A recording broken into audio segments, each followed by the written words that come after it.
the Joplin Globe, they showed up Monday morning with a huge stack of papers, and it's just gone. And I thought, how did they get it so fast?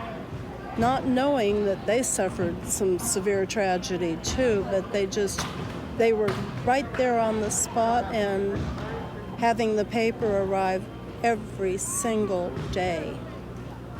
Just, you don't expect that. As a clip from Deadline in Disaster. The producer of that film is Beth Pike, and she joins us on the Hangout now. Beth, welcome to the show. I guess just tell us a little bit about this film. How did this come about? Well, thanks, Casey. I really appreciate being here. The film basically came about, I was sent down to cover the tornado by CBS News. So the night of the tornado, I was going down there, traveling down there, getting in with my satellite truck the next morning, realizing at that point the impact of what had happened. And following our first live coverage, the first thing I did was go to the Red Cross Center. And there was the Joplin Globe and all these people who had lost their homes, many of them probably even lost loved ones, were all had the newspaper and were going on about how the newspaper was able to publish, and here they were looking through and finding information about what happened.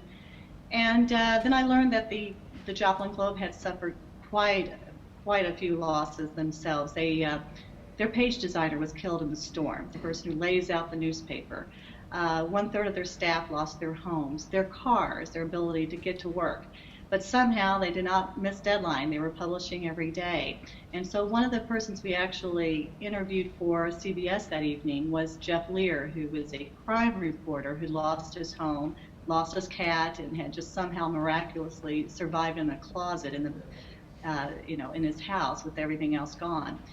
And so that was kind of the genesis of it. And by day 2 or 3, I had talked with a good friend of mine who covers Associated Press, or had retired from the AP, and who had given me some contact leads, and said, this story of the Joplin Globe really ought to be told at some point, but it needs to be told soon while this is all happening. So we contacted Missouri Press Association, which had funded a previous documentary of ours, and they graciously agreed, said, yes, let's do this. And so right away we had another photographer, my co-director Steve Hunnell, who came up to Joplin, immediately started getting footage, and we were there for about 6 months on and off, but following the Globe around in terms of kind of being a camera on them without them maybe necessarily knowing we were always there. I mean, we tried not to be too obtrusive. They got accustomed to you being there. Right, exactly. What did you see change? How did these journalists change over the time that you were there as they were covering a disaster they themselves were also victims of? Right. Well, what I did see, first of all, was this incredible desire that they needed to be there. They needed to be there covering. It was their mission, their job. It was what they could do to contribute, just like a firefighter or a police officer. I mean, that they were part of that front line, and they needed to hold up and do their job. So that was the first thing, was how important they felt like it was that they do their job and do it well.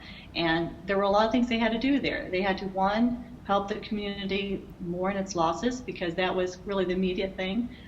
People wanted to know who was killed in the storm, just the whole, what had happened, the extent of it, and they were there to cover it. Then they also had to make sure that they became the watchdog for the community, because all this money was being poured in and was to help getting to where it needed to be. So they had all these different roles that they had to take, soon after the storm hit, and they still continue today. And that was a role they took very seriously. A lot of them put a lot of their personal issues behind and felt like they needed to be there to serve their readers. I know from spending some time covering Hurricane Katrina that when it's that large, everyone has been affected, everyone has a story, and no one has anyone to talk to that doesn't almost have a competing story, for lack of a better word. Did you find that to be the case in Joplin as well, and how did that affect that professionalism you're talking about? Right. Well, everybody at that paper knew somebody that was lost in the storm. If they were killed, if they were severely injured, if their home was gone, there was not one person who wasn't affected. And so I think that, just like the community, they all had to kind of help each other, support each other in that role. And so many people, as you know, in Joplin stepped up. It was just kind of an amazing community to see how they pulled together and, carried on. Have you been back? I have. We were there for those first 6 months, pretty intense, and then I came back for the anniversary, and I guess I've been back a couple of times since then, and it's been wonderful seeing, so much progress being made.